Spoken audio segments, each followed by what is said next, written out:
Priscilla and her team came in, laid out the chairs. And city staff, Sean and the firefighters were here to set up the podium. Jason Hayes and the police department was down here to set up the sound system. And of course, Daniel and his team were here to set up all the AV and all that. So it really does take a village to make something like this happen. And I want to acknowledge all the support and help of all those folks. And most of all, thank you to all of you who took time out of your night when you could be doing something else fun or watching a Monday night football game or having a nice supper and coming out to listen to me and being supportive of the chamber of the city. Also, I'd like to acknowledge elected officials, maybe like a roll call. Everybody knows that everybody's room. My friend and neighbor, Judge Reagan Taylor came. Reagan, you're always here and supportive. Appreciate you being here. We have two of our magistrates that cover Berea, Brian Combs and Tom Bodkin. You guys, it seems like everywhere we're at, when it's something important or something for lifting up the county, you guys are always there. And I appreciate it. And I'm proud to be there with you because you're there ahead of me. And I'm grateful for that. Also, John Payne, who is a council member-elect, and Steve Davis, who's a council member-elect. They're really immersing themselves in learning about the city and preparing for when they take office December the 30th, right on that. That's our swearing-in ceremony. And also Councilman Jim Davis is here. Jim, thank you for being here and for your support of me personally and for all that you do for the city. Also, I want to acknowledge my family. You guys know this. If you do anything that's important, you can't do it by yourself. You have to have good support at home. My wife and my daughter are back on the Baptist Road in the very back. That's far back as they can get. But they're always there for me. And when I need a shoulder to cry on, they're always there for me. When I'm up and I'm celebrating, they're always there to celebrate with me, and they kind of keep me balanced and sane. So I appreciate them. And without them, I couldn't do what I do. Also, I want to talk a little bit about transition. This year, we're probably in a little bit more transition than most years.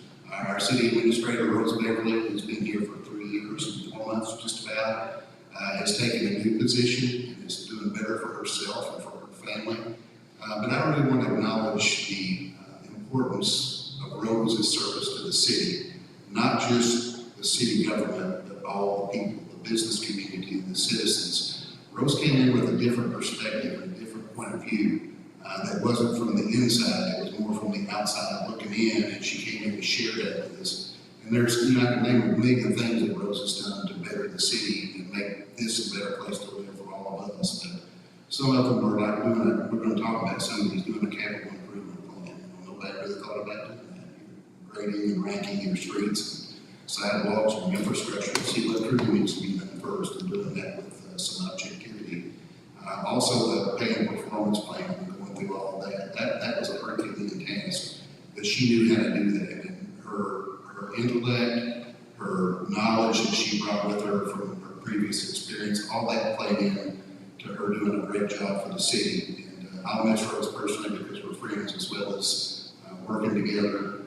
And I'll miss her family. She has a wonderful family and a beautiful grandson that was actually here the other night and had probably the best time of anybody. We had a baby shower. You got to come to that. So, Rose, I miss you, and I want to publicly thank you for all that you've done. You still got a few weeks to go. We still got another month. We've got a lot of making up to do, but I appreciate all that you've done for the city, for me, for the city government, for the business community, and for the people. Thank you.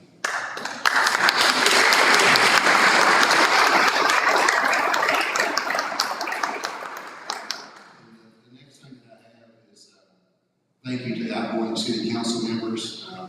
Jim Davis, when we were debating on running for council, there were two people that were going to retire. What was that, Jim, 8 years ago now? 6 years ago, 8 years ago. There were two people, and I said, Jim, you didn't really need to run. That way maybe we'll have a say in how things go. And he said, I'm not going to run. You need to run. We had that argument. I'd actually stand out on my fence behind the house, and I could see Jim's house. So it was like I was talking to him across the creek. And we both decided to run, and we supported each other, helped each other. And I can tell you all with sincerity and honesty that any time that I needed support, I needed somebody to have my back, it was Jim Davis that I relied on. And I'm so grateful for Jim. I'm grateful for his service to the city. He goes back his whole life for the most part, with a little, except for that little error he made when he went to Shelbyville, but he made up for it and moved home. But Jim, thank you for your service to the city and the citizens, and don't think you're getting off without anything, because I'll be calling on you. You can count on that. But Jim, again, is rotating off December the 30th, and then David Rowlett, and you guys remember David. You know, David was intimately involved with the chamber and the business community, and he brought that business perspective and representing the businesses. And also, you can't ignore, and you guys know from running the Spoon Bread Festival, you know, a lot of the members were just as much as involved as anybody, but David and his family really made that extra effort to try to make that nice and to keep it alive, to keep it growing, and to keep it important. So we tip our cap to David as he rotates off, and his family as well, and Jim's family, Patty. You know, Jim will probably tell you the same as I did, that you can't do this alone, and that Patty's always right there with Jim. I see it and know it. I don't know it just from listening, I know it from seeing. Also, our newly elected council members, I mentioned them. You know, Steve Davis has been CPA here in town. It's a friend who's genuinely interested in the city and what can he do to make life better for everybody. Ran an outstanding campaign. And John Payne, who's no stranger to city government. John served on the city council before. He works in the public library. He's got a service heart, and I'm looking forward to working with both of you and the new council. Congratulations to both of you on your being elected to the city council, and looking forward to seeing Judge Klaus swearing you all in. So congratulations to you all. All right, financial state of the city. I think a lot of times when you look at city government, or county government, or state government, you look for financial. You know, are we strong? Are we weak? Are we doing okay? Are we not? And just have some bullet points up there for you. In my view, we're in a very strong financial position, and that's important because being in a strong financial position is needed to deliver world-class service to our citizens, and that's what I want to do. Whether it's police, fire, codes and planning, parks, I don't want just adequate service to the people. I want to see world-class service to the people.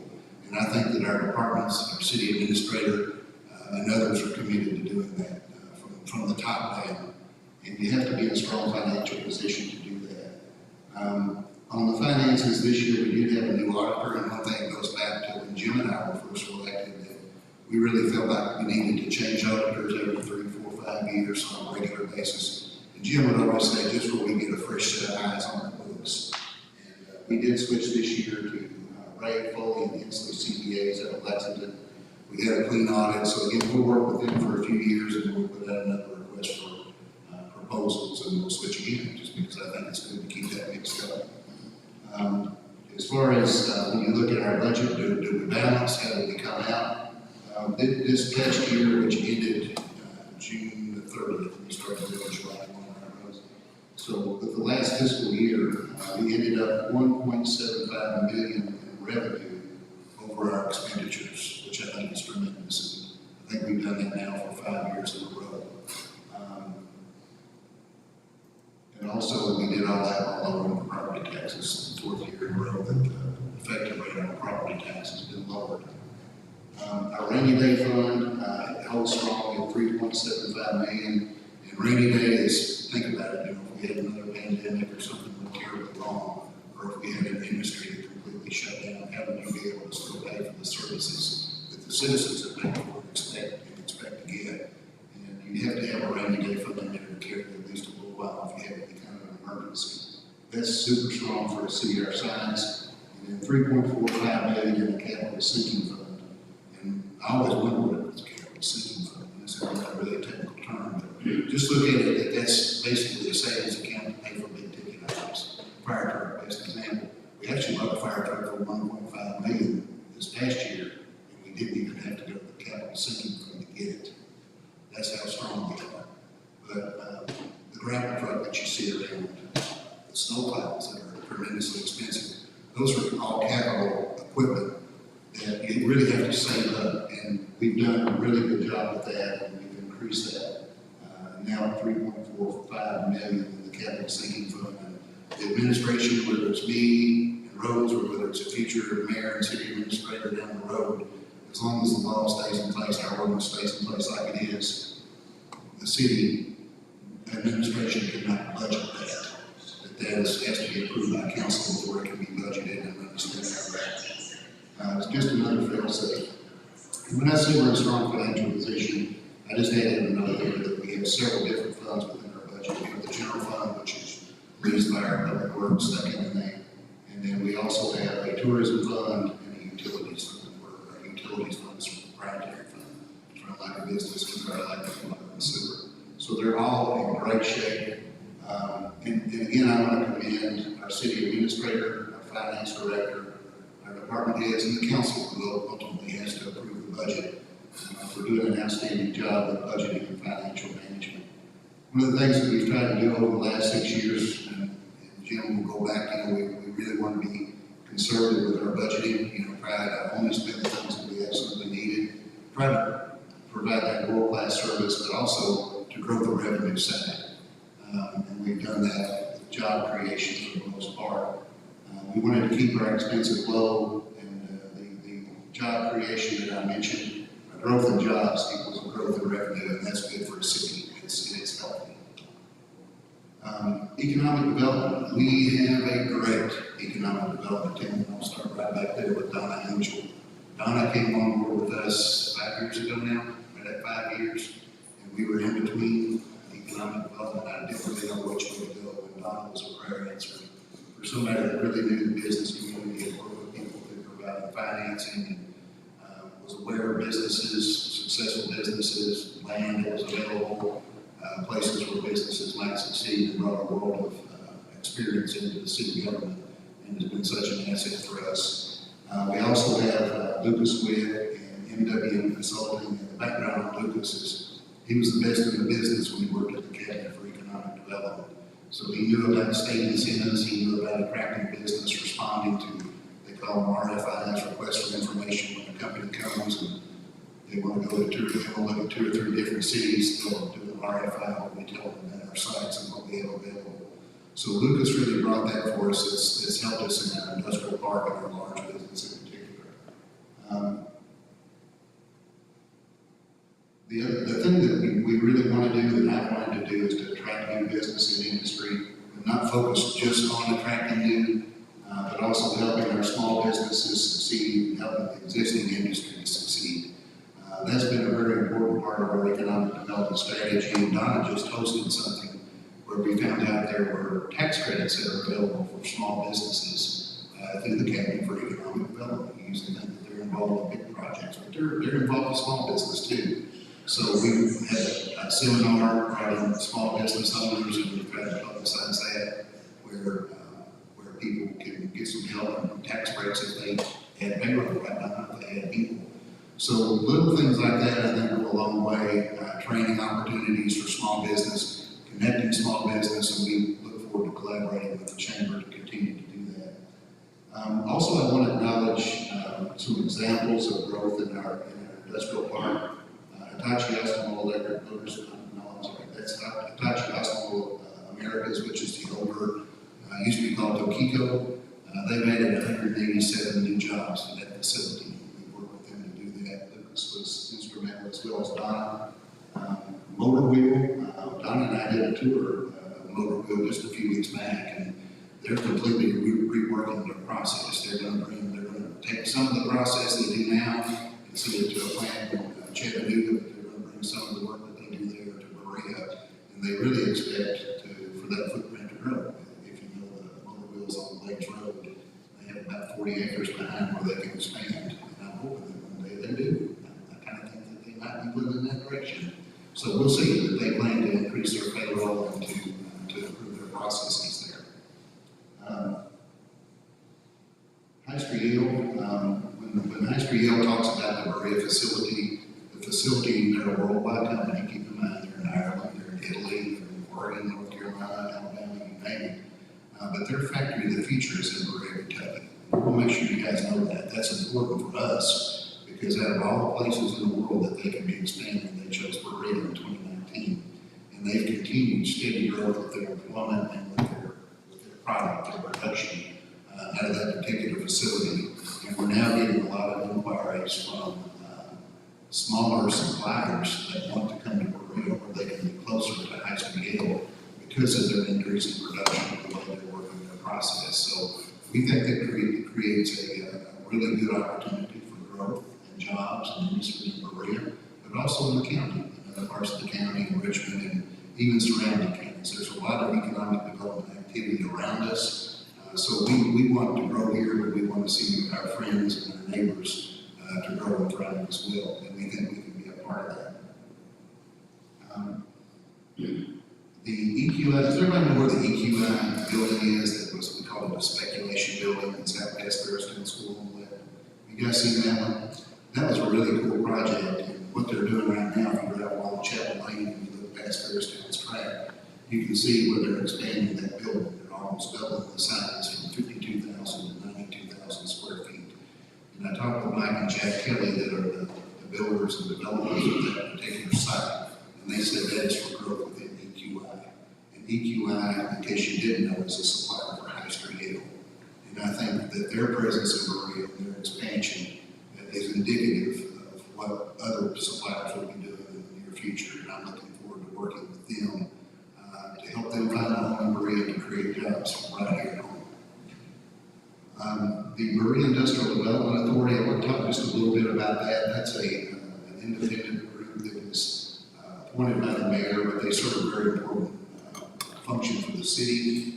Ownership of the industrial property and industrial parks is in the Berea Industrial Development Authority's name.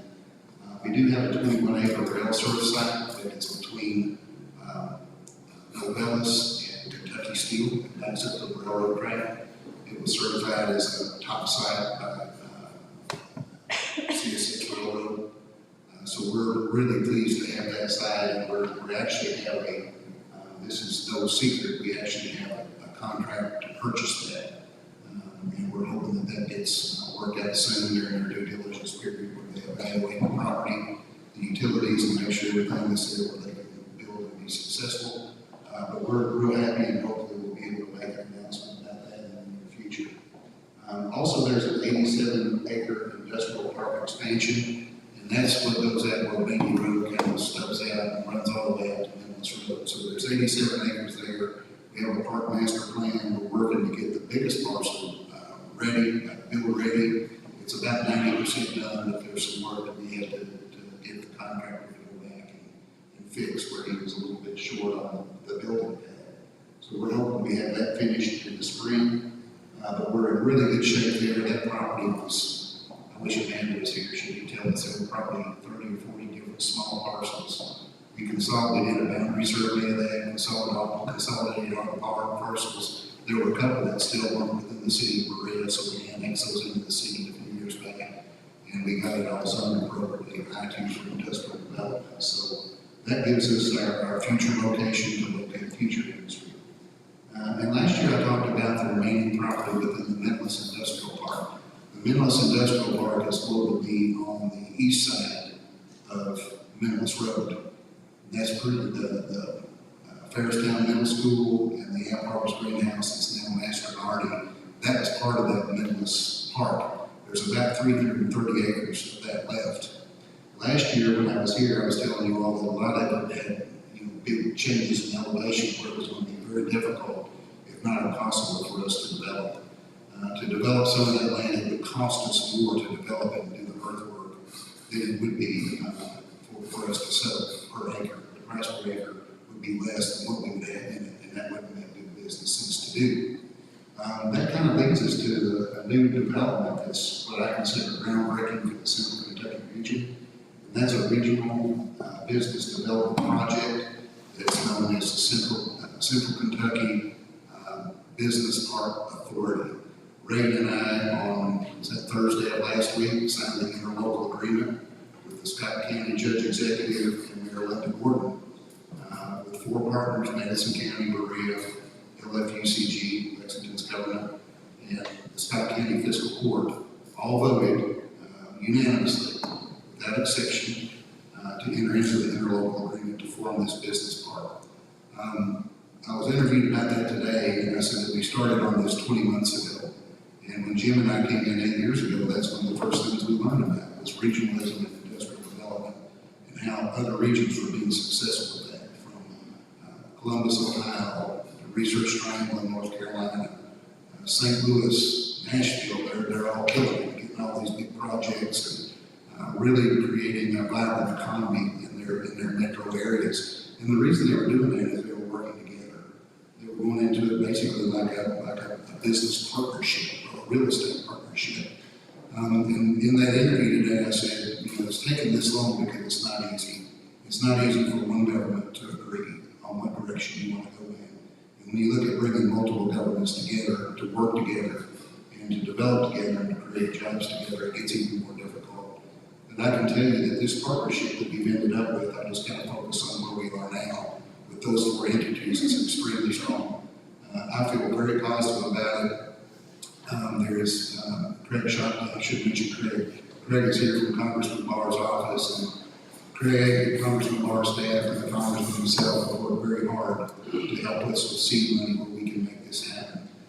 It was originally money that was intended for another side. It's $5.5 million. It's in the federal budget as a community project funding line item.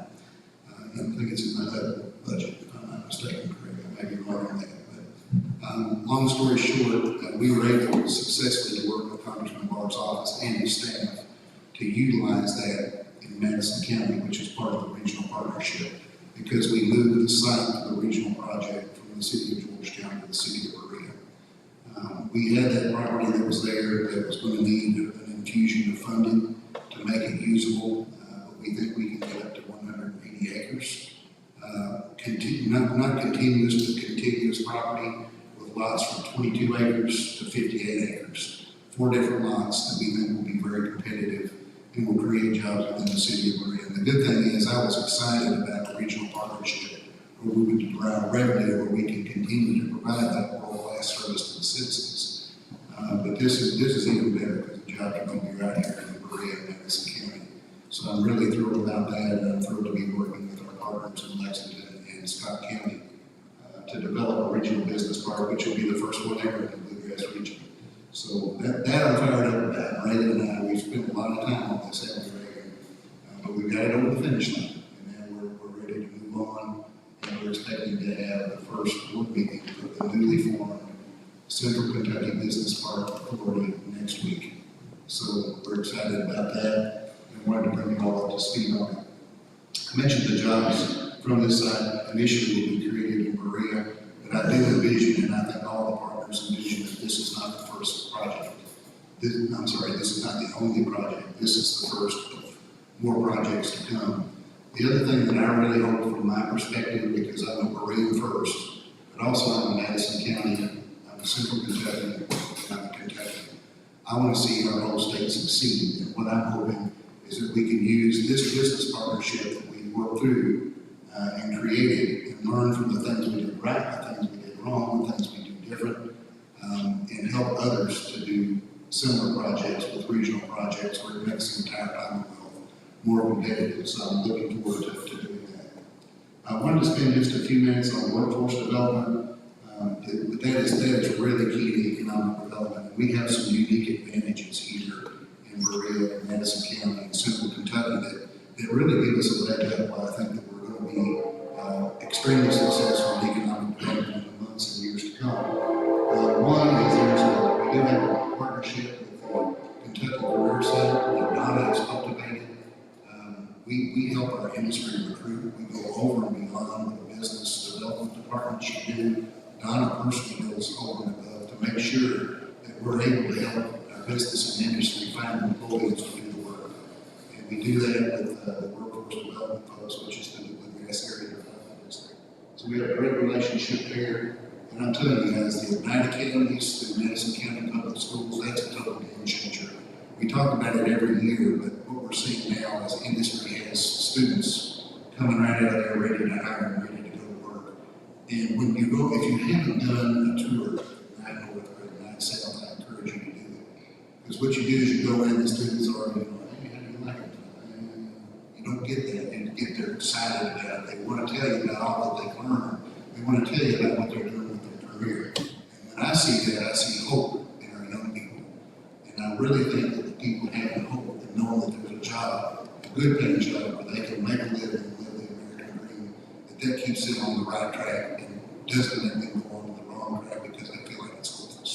So having that hope is so important to our entire county, especially that we have one right here in Berea, right in our industrial park. Berea Community Schools, many of you may not know, but they're doing career pathways programs. And they have partnered and done some cooperative education with high school and but that is more of an academic base rather than a hands-on technical learning process, but it is getting the students there ready in a pathway for anything from trades to insurance, you name it. But they're working with our local industry. And again, I think that is bright, helps us with looking at a bright future.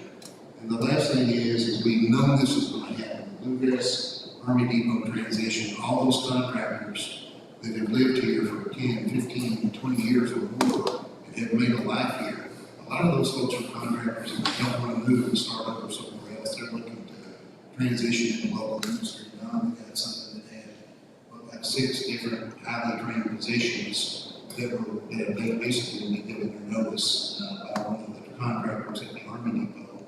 And then we're going to try to work with those folks to try to help get them placed in our local economy. And I'm hoping that we can do that, that we're at the ready, and that gives us something that not a lot of people do. You know, these are folks that are career people, they work hard. And if you go to work on the Army Depot, you know, you got to have a good background, you got to be able to pass a drug test. So they should be able to get a job anywhere in our local economy. So we're eager to work with them. I should have told Danielle if I've been talking too much to give you the hook. We're already doing it. If I did too long, you see my phone sleep, give me the hook, and I'll lie. Right? You guys can tell I like talking about this. The next thing I want to talk about is a little bit was tourism development. And for me, tourism development is economic development. If you do some research on tourism, it's one of the largest industries in the state of Kentucky. It brings in all kinds of money to the state. And we, the city of Berea Tourism, is well respected and has a reputation for having successful tourism policy and implementing successful tourism programs.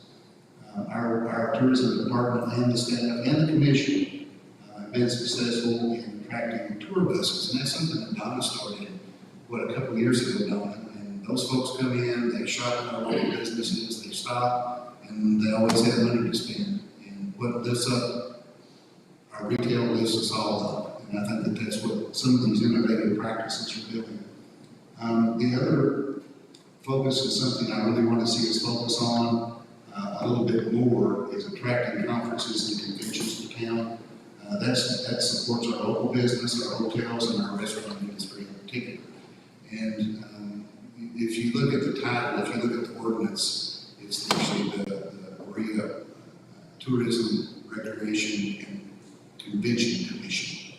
And we've traditionally focused on just the tourism, bringing people to town just for tourism. But I think bringing people for conferences, if you guys ever go to a conference or something and get a little per diem and you get to have your meal paid for and you spend a little money, you buy a souvenir, take home to your wife or kids, the same thing happens when we bring people here. They come here and they spend money in our businesses. And we want to showcase our city. This is a great place to be. Rose brought the city administrators and city managers here for a few days. We've had leadership Central Kentucky, we've had leadership Madison County, I think. But anyway, we've had several of those leadership groups to come in, and we want to do more of that. One of the ways that we're going to be able to do that is with the completion of the Berea Welcome Gallery events in London. I get the title on that right? Oh, it's, we're used to calling it a tall building, but it is going to be a welcome gallery and event center. In the back part of that is a huge area that was kind of chopped up a little bit. That was renovated and it will hold up to 80 people. Is that right now? About 80 people for a large gathering. And there's parking for that. There's about 70 spaces altogether when you count the pavilion parking. And the two buildings are now the pavilion property and the toll building, which is now the Berea Welcome Center, is connected with a new door. So it flows together and it's really nice. And we're just about to get that. The other priority for me and what I'm encouraging our tourism commission to do is to continue to look for investing in ways that provide use and activities for our local citizens that also attract people to town to visit our city. And a few examples of those, you go back to the splash pad, and I think it was Jim's second year on council.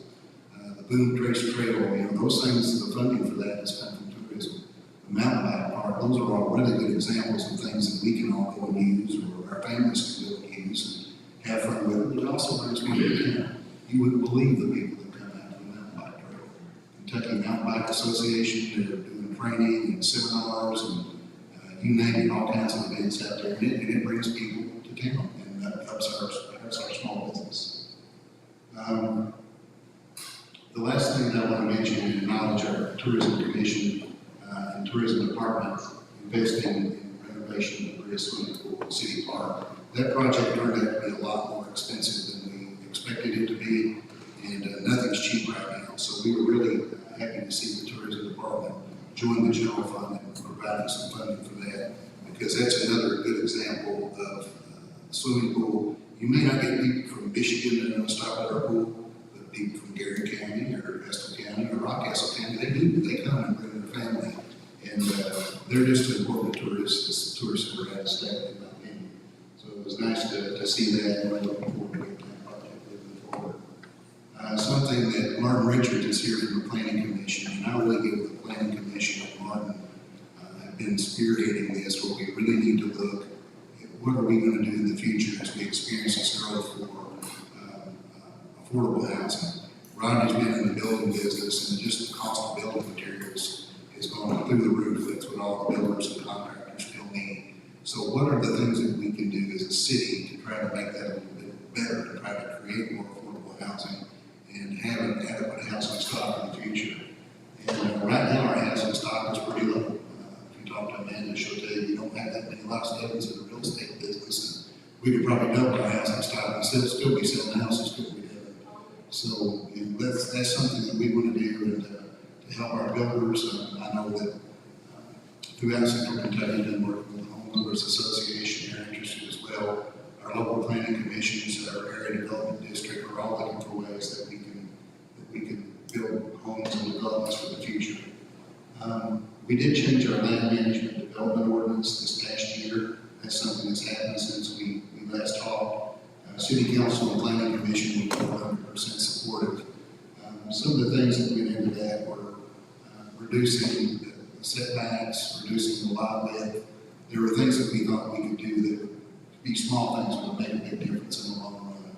I think we had 100-foot lot width in some places, and then we're down to 70 or 80, about right on that. I don't remember all the numbers, but the bottom line is what we wanted to do, and what I think that we're going to do with that change in the land management development ordinance is to be, number one, be more development friendly, to be more business friendly, and to be more citizen centered for our current citizens and for our future citizens. One other thing that I'll offer is maybe for all of you and anybody that's interested in the development of the city and how we grow in a smart way, is to know that the comprehensive recommendations get involved with it and stay to the team. City infrastructure and improvement. First thing I'll mention is the Housing Reservoir update. On Friday, from our engineers, I saw the 100% design submittal. That's something we've been waiting for, and Jim and I have been working on that since the jump, didn't we, Jim, 8 years ago? And we've gotten it moved forward, but it's been a real process to get there. But when I talked with Kevin with the 100% design plan, that goes to the NRCS, which is the Natural Resource Conservation Services, part of the Department of Agriculture. They have to approve all development of dams for safety, make sure the standards are met.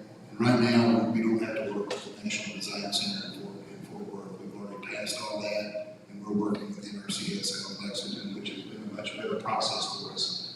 But Kevin thinks that we can go to bid this spring and possibly begin construction in the fall of 2025. And again, that will increase, and I may not have these numbers exactly right, but it'll take us from 700 million gallons, that's what we can store in Housing Court right now, 700 million gallons. It'll take us to 1 billion gallons once this project is done.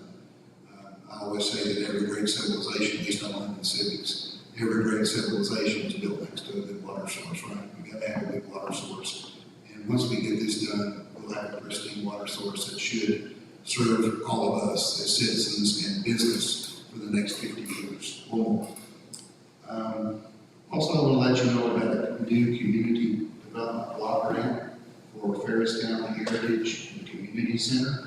That's going to be in the Ferristown community, and the Berea Industrial Development Authority actually voted to dedicate 3 acres at the end of that Berea Industrial Park expansion to the Ferristown Community Center. And a young man named Aaron Mather's been doing a lot of great work with historic preservation, doing oral history, where the history of the Ferristown community, which is significant historically, where that's not lost. If you recall, the Middletown community, the Bobtown community, Act 1016, those are traditional African American hamlets. And there's still some remnants of that, but it's really not recognizable today in those two communities. Where Donald worked and where the two banks are right in the middle of Middletown now. And you would never know that that was a historic African American hamlet by looking now, unless you knew the history of the city. Ferristown is really the last one that has that distinct character. We want to be able to preserve that, preserve the heritage and the culture and the history of the Ferristown community. And that community development block grant came through really fast, faster than we expected, Rose. And it's $750,000, which is a remarkable amount of money to fund that. It's a project that everybody loved right out of the gate, and we're looking forward to getting that done. And I think you'll be looking for construction this year, Rose, probably this summer. So we're looking at having that done, and that'll be something that's not just for the Ferristown community, it's for the whole community. It's a community space, just like this space or the Real Gallery and Welcome Center, and I never get that right. But there's spaces that people can use, community spaces that we all need, we all want to see more of. We're thinking right now that center in Ferristown will be about 2,500 square feet. We're going to try to build to the budget where we don't overbuild, and it's hard to imagine that something like that would take that much, but when you talk about grading, cutting the road in and all that, it gets pretty expensive real quick. There's a need for more athletic fields, and we've also had a public demand for pickleball courts. So the pickleball courts, I think, are going to come around a little quicker than the athletic fields. It's something that we need to do as a community, the city, but also the citizens, is try to figure out where do we build these new athletic fields. The soccer's growing, even USA, they're always looking for more space. We've expanded down Harrison Road, where the walking trail is down by the utilities building. But we really need more space, and we're looking to get that done in the near future. Completion of phase 2 of the Berea bypass, that happened right after we met and had the state and city relations in December of last year. We've had to work with the state to make some safety improvements. No lighting was planned at all for that bypass, that constructed as a rural road. So the city, credit to the city council and the roads, we talked with Bluegrass Energy, and they said that you all can have lights put up if you'll pay for it. If you'll do the pad and get it installed and all that. We talked to Bluegrass Energy, they furnish the light poles and all the equipment, and we kind of do the work to get them up and ready. So we felt that safety, especially with the walking trails there, that's something you usually don't see on a rural road. And I recommended to them that anytime that they have a walking trail with crosswalks, that they need lighting at those intersections. And hopefully they'll heed that advice. But we've been able to step up, and the city paid for the lighting that you see at those intersections. So we're really pleased to see that. And opening of that road goes back, I always thought it was 1988, but I actually found something that in 1981 is where the bypass was first mentioned in the city council meeting, 1981, when I was 19 years old. That's a long time ago. So again, that opens a corridor for growth. It relieves some of the traffic pressure, and it's something that was desperately needed for our city. Jim Davis, I mentioned him again, he was instrumental in working with me and David Rowlett and others when that had been defunded to get it back in the state 6-year plan to get that funded. City streets, the administration, including Rose and myself, which Rose really did the heavy lifting for the administration, along with the city council, is committed to repaving as much of many of the city streets as we can throughout town. Jefferson Street, just where you know, for instance, is a city street. Chestnut Street is not, that's US 25 and Kentucky 21, right? So there's a distinction. Highway 1016 is not a city street, so we don't touch that. But Plum Tree Drive, we can. So we're committed to doing as much of that as possible in the current budget. And I mentioned earlier that one of the innovations that Rose brought was to do a capital improvement plan, where we actually had professional analysis of our city streets to grade, what needs to be done first and what can wait. So it's almost a triage system to give us a roadmap, and that way if George says his street needs to be paved, and I say my street needs to be paved, we can look at the data and which one really needs to be paved first instead of just talking about us. That probably George again on that. Community project funding with House Bill 1 funding for Kenway Extension. Again, this comes down to our Congressman, 6th District Congressman Andy Barr, Craig, and the team with Andy Barr. We were able to get a community project funding allocation of $1 million for the extension of Kenway. To bring it out, there's always been a need for a second way in and Rose Lawn and Dixie Park. I don't know how that's functioned the way it does, but there needs to be another way out.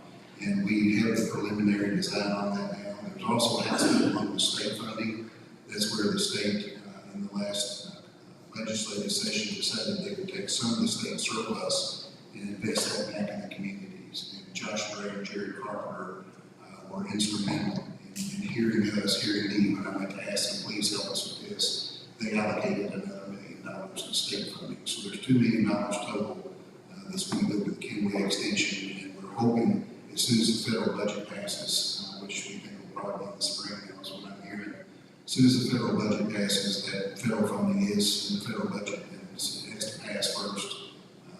The Congress and the House Bill 1 is already a done deal. So we're looking forward to getting started with that. That'll be a huge transportation project and a huge improvement for us here in Berea. Cleaner water grants, those were a couple of other infrastructure. Anytime we a lot of times we look at the things we can see, the streets and that kind of thing, but you gotta think about your water lines and your sewer lines. And, some of them are really old. So we've been successful in securing grant funding for the Russian Floor Cemetery Sewer Project. It's $588,000 in the Kentucky 595 pump station rehabilitation project that's at Alphabet's at 77 for almost $1 million. And we think that both of those projects, they've been awarded in the past, but we think hopefully we'll be able to get those out for construction this year. But again, that's your city government, not just roads, it's roads and the department heads and everybody working hard, boards and commissions working hard to try to secure funding that saves taxpayer dollars. And that grant funding is going to go somewhere. It didn't go to the city of Berea, it's going to go to another city. So we have to get up and advocate for our town to make sure some of these funds come here. We've been very successful with that. Collaboration and participation on a regional and statewide basis. We can't isolate ourselves from operating global. Those days have come and gone. The world's getting smaller. I think it's important that we collaborate with the business community, including the chamber, with and through the Chamber of Commerce, our public school systems, and nonprofits in Berea College. That's something that I've really tried to do the last 5 years, and I've always put that on as a priority, something that I'm always going to try to do. Because what's good for any one of those groups is good for all of us. What's good for the city is good for all of them. So we look forward to continuing that collaboration. And that extends to collaborating with the City of Richmond and Madison County governments. I'm really happy that Brandon and I could work together, and magistrates as well, both legislative bodies, to move this economic development project forward. It was a Herculean effort to get there, and there's a whole lot of credit that goes around to the partners on this. Commerce Lexington and the Bluegrass Alliance, I want to tell you a little bit about that, because that's one of the ways that Jim and I, back when we first got started, heard about regionalism and the strengths of regionalism, if we could ever break down those barriers and actually start doing it, doing the regional projects. And one of the things that Commerce Lexington has done is they laid a blueprint for a regional competitiveness plan. When you think competitiveness, you want to grow industry and business to our area, to the Bluegrass region, right? But it takes it a step further, and it's to attract, the intent of that competitiveness plan is to attract workforce to the Central Kentucky area. Keep people here that are graduating or going into the workforce, to attract people who have left Central Kentucky and gone to other places, and invite them to come back home. And the people that are getting out of school today, instead of going back where you came from, staying in central Kentucky, where we have a great quality of life and a growing and booming economy. So the city of Richmond, the city of Berea, and Madison County, as well as the 9 counties, I believe, altogether are participating in that regional competitiveness plan. But it's not just the cities and the county governments, it's also private business. The banking industry, education, private business throughout that footprint, the 9 county footprint, are contributing to this plan to us in their interest to do so. So it's a true public and private collaboration to try to compete more for workforce and also for new business. I want to mention EKU as well. They've been a great partner to us and been very outward reaching and forward thinking. To the best of my knowledge, they're the only institution in Kentucky with a manufacturing management program. They started that a couple of years ago. They're placing their graduates in Berea and Richmond in our local industry. They're providing internships, but they heard us that there was a need for that. To try to help some of those people who come here that are from the broader region and from East Kentucky to keep that talent here. And I really commend EKU for creating that measure. Also with airport modernization, I can't overstate the importance of that. That's a lot, that is, so, but the students that go through that, when they go to a career fair, there's one that offers them a job here, and somebody offers them more money at the next day. It's a 100% placement for those graduates, if I'm not mistaken. And they've grown from about 100 in the beginning to over 400 students in that program now. So we want to help EKU be successful with that because it's kids from the region, but it's also our kids. People from Madison County and the surrounding counties that are going there and able to get a job in aviation as a pilot in many cases and have a great quality of life and make a great living. So, we want to continue to have an active presence in Frankfort. Interaction with our state legislators, that's something I've been committed to from the beginning. I'll continue to do that. There won't be a day again as long as I'm around where they say, well, you receive feedback from Berea and Frankfort. I'm going to be there. I'm going to be talking to them. I'm going to be advocating for you, advocating for our business community and for our town. Bluegrass Area Development District and Kentucky League of Cities, those are two other important organizations that bring governmental entities together to work for the greater good. So I'm going to stay involved with them. I serve on both boards. I serve on the executive board for both of those entities.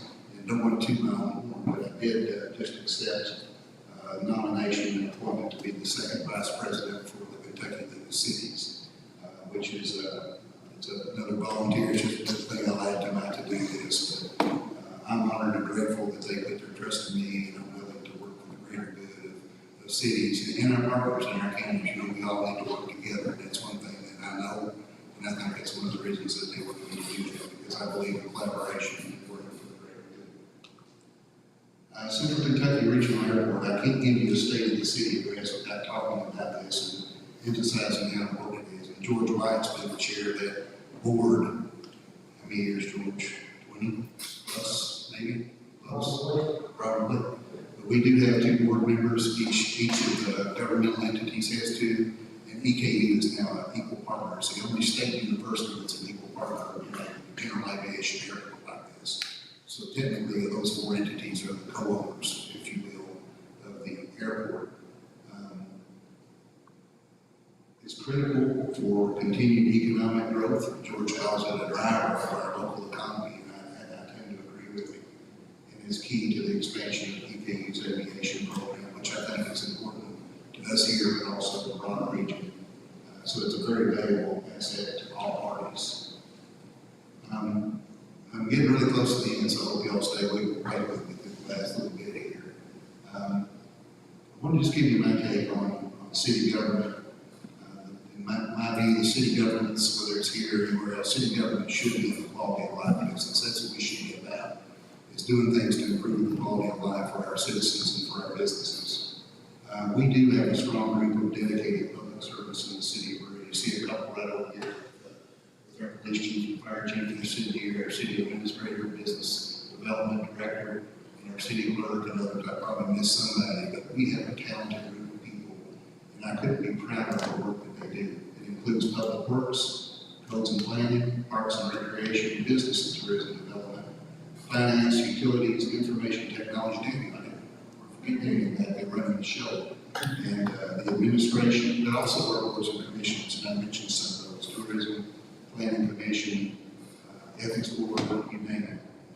Our elected officials who provide our departments and our employees with the resources they need to provide the very best world-class service to the citizens. Can't do it without the legislative body and the people that control the purse strings of the city. And this is something that I want to emphasize too. All of us, all those who work through the city and work for the city, do it with the consent of the citizens. So the citizens of Berea put their trust in us. Thanks and credit goes to them as well, because I think that you've chosen well over the years, the citizens. And I appreciate your support, and I do ask for your ongoing support for city government. In conclusion, and this is a repeat, I'll probably do this if I'm around in 2 or 3 or 4 years, y'all probably see this first bullet. This is something I want to do every time. My personal commitment to all of you and to our city is to seek continuous improvement in everything that we do, to work hard on your behalf, and to treat everybody I encounter with courtesy, dignity, and respect. I'll always do that, and if I don't, call me out, please. And when I thought about what I wanted to say about moving into calendar year 2025, and to sum up kind of where we are as a city, what is the state of our city, this is what I came up with. As we move into calendar year 2025, we are moving forward from a position of strength, without a doubt. While our future will always present challenges, we are up for the task. And I believe with all my heart that we will work together as a team of Bereans, and I'm talking about you all too. It's not just city government, it's not just city council, it's not just chamber, it's citizens, it's the hospital, it's the builders, it's the real estate folks, businesses. We all have to work together as a team of Bereans to meet the challenges and to continue on our path to a bright future for our city, our home. And remember, our strength is always in each other. We're all we've got. May God bless the city of Berea and the United States of America. Thank you all very much.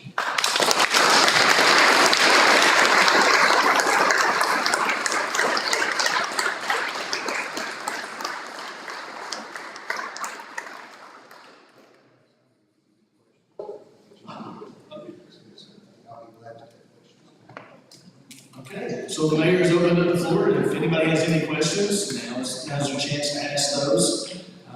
If you do, I just ask you to raise your hand, we'll call upon you, and then I'll let you ask your question. Yeah, go ahead. So this question is particular, but also a bigger picture. I'm very curious about the swimming pool. We use that heavily all summer. My kiddo is super excited that there might be new slides, but it's not clear what's happening. I'm not sure if there's a way to see the plans for the pool. I'm just wondering, again, bigger picture, if that's something that the website could be used to share some of that info citywide. That's a good idea, and I do know that the entire pool itself, all the structure of the pool has to be reworked in the deck as well. And if she will get mad at me for putting them on the spot, the person who really knows about this is Rose Beverly. She's been very much involved with this, from seeking grants to help fund it, to budgeting for it, to doing the contracts, and Bruce is finally ready for the signature. That's about my involvement, is getting the signature and saying yes. But Rose has done the heavy lifting. Rose, will you come up and maybe talk about that? Sure. We could put it on there, but even I wouldn't understand them to that extent. But really what it is, we're redoing the decking of the pool, and then when you take that decking up, you're gonna do the pipes underneath there as well. We're not changing the shape of the pool or adding anything to it as far as that goes, but completely resurfacing it and putting in new gutters all around it because it was 30 years old and just, they have a lifespan, you know, so it was time. And then also the slide. You were right about that. You probably saw it come down. So the slide as well will be completely redone. The plans are plans. It's not, we don't have, because a lot of it's just really the technical stuff of redoing. So it's more of a renovation than a complete redo, if that makes sense. Well, and then just for that bigger picture thing, and I know, like you said, it's not like there weren't drawings, it's gonna basically look the same as what it sounds like. But just the bigger picture of when there are things like that. I know we have the city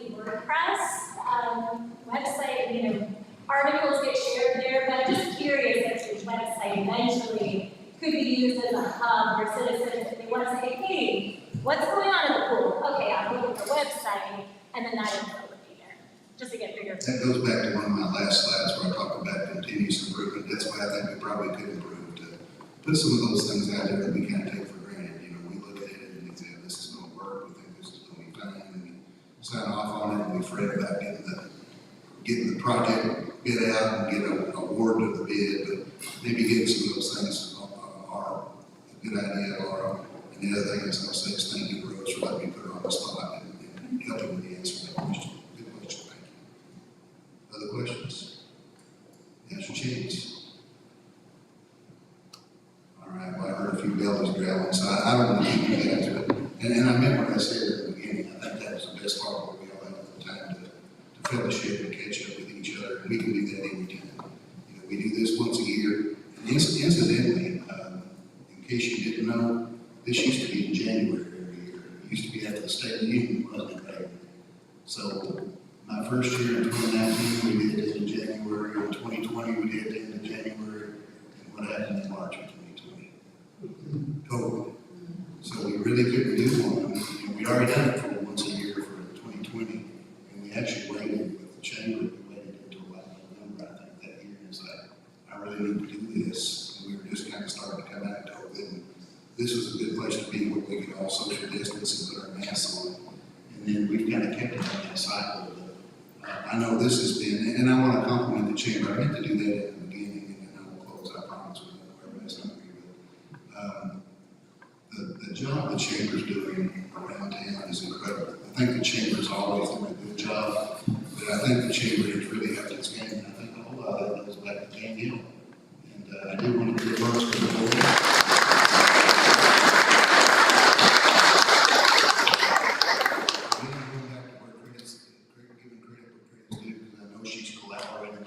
Chamber.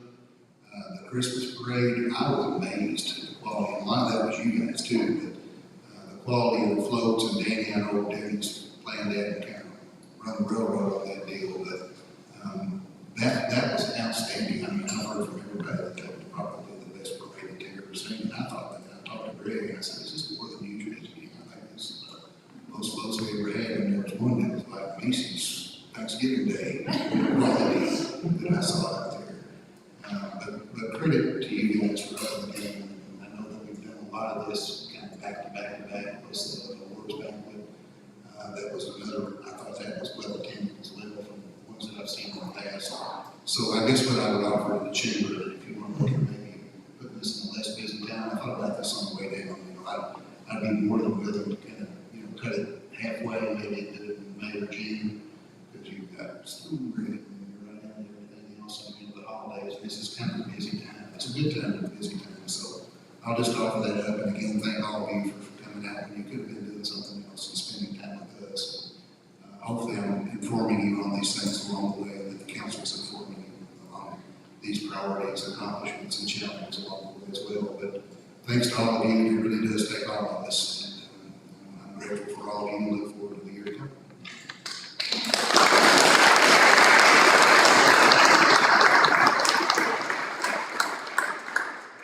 I think the mayor did a fantastic job wrapping this up there. So that concludes tonight's event. Again, thank you. Thank each of you for being here tonight, and you all are dismissed.